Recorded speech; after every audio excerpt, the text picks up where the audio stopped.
Lance, we got to play this.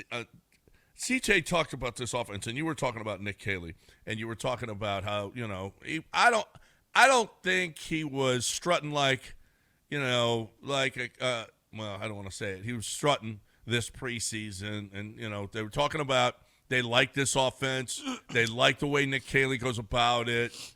Well, that is not the case right now. Listen to CJ. Oh, CJ's going to let you know. I haven't even heard this, but I can tell you right now, he's lost CJ. And he didn't ever really, according to people I talked to, he's never really had CJ. Nick is in tremendous trouble right now. Well, listen to CJ talking about this offense. I feel like he hates this offense. Listen to CJ talk about it.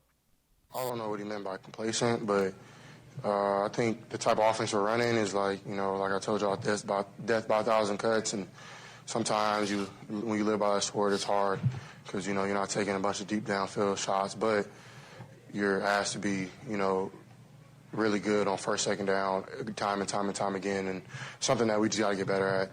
It's still new to a lot of us, but, I definitely think, we can be better at that, and that'll definitely help. So, well, yeah, I don't know, man. It's, I told you before, this is death by 1,000 cuts, but when you live by the sword, you're asked to be good on first and second down. Guess what? Well, I mean, he's not wrong.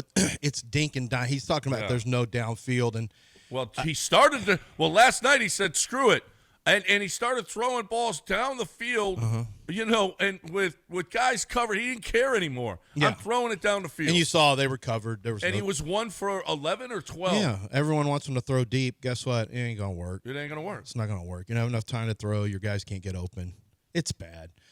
It's they're 2-4. Their season's over. The Texans season, if you're talking about playoffs, there's still a lot to play for in terms of, pride and all this other crap.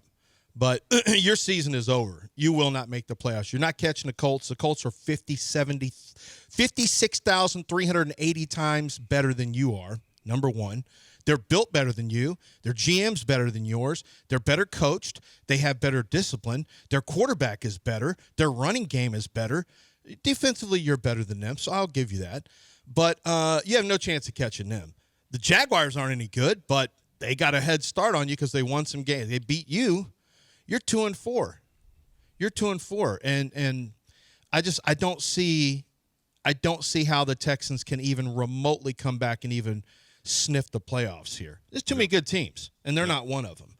And there's a lot to talk about with CJ in this offense because CJ also doesn't make it easy on coordinators because he's quick to say, I don't like this. I don't like this. They're better under center. That's how play action game's supposed to work. CJ doesn't like playing under center. That's not what he did at Ohio State. So CJ didn't want to do it. He's not going to like it. Yeah, except CJ, that was the only successful stuff they had. Exactly.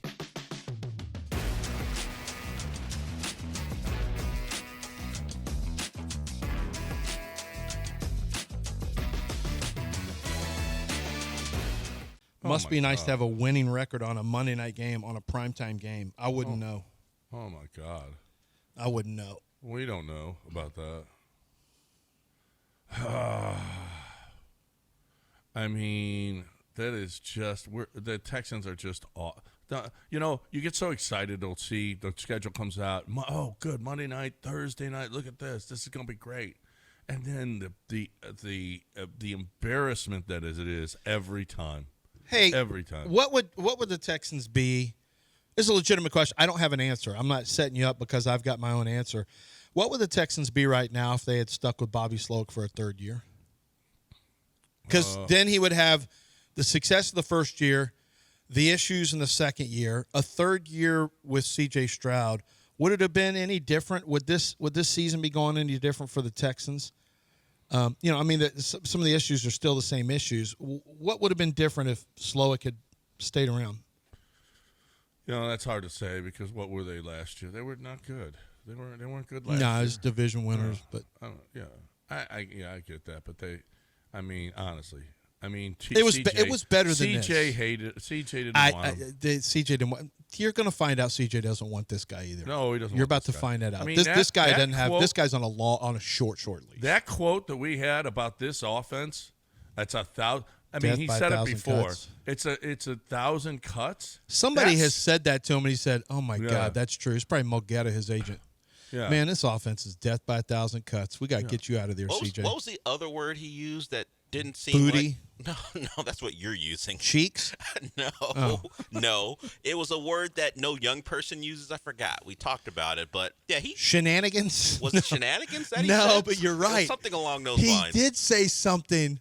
We were talking about how it's changed, and then we said that's when we got And it into went our viral. I forgot what word he used that went viral. It got picked up in different Twitch. spots. If you know, throw it in the chat. But he's had a couple of these where he's Did he say he had bees in his bonnet? No, someone or burr put in his something saddle? in his head, and now he says it. And, yeah, I think you're right. Death by 1,000 cuts. Yeah, Someone said that to him. lollygagging. Lollygagging. Lollygagging. That's what it Thank was. you, Jetter. Yeah.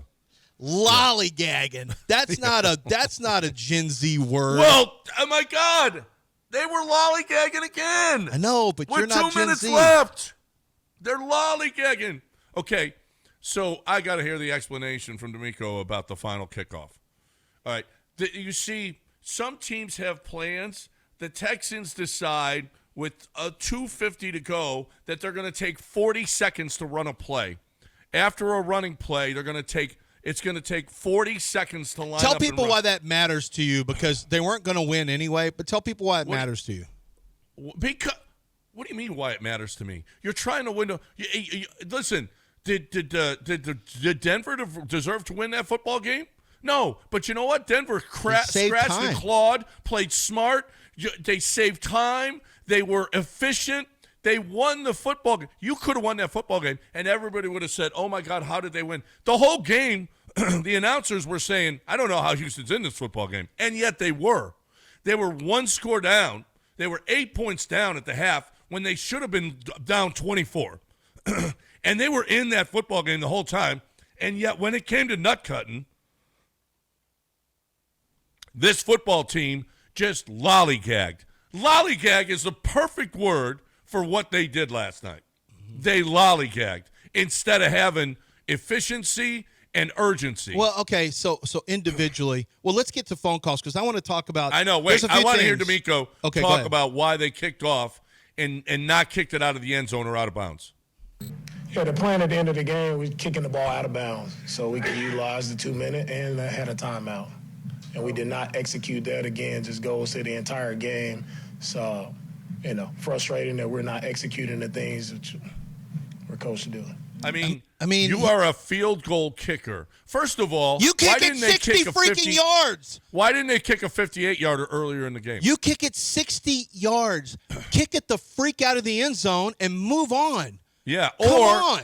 Or out of bounds. What? Yeah, he could kick it 60 easily. He could bomb it into the fifth row. Yes, and he doesn't do that. And look, nothing was going to change. Nothing's going to matter, even if they played faster.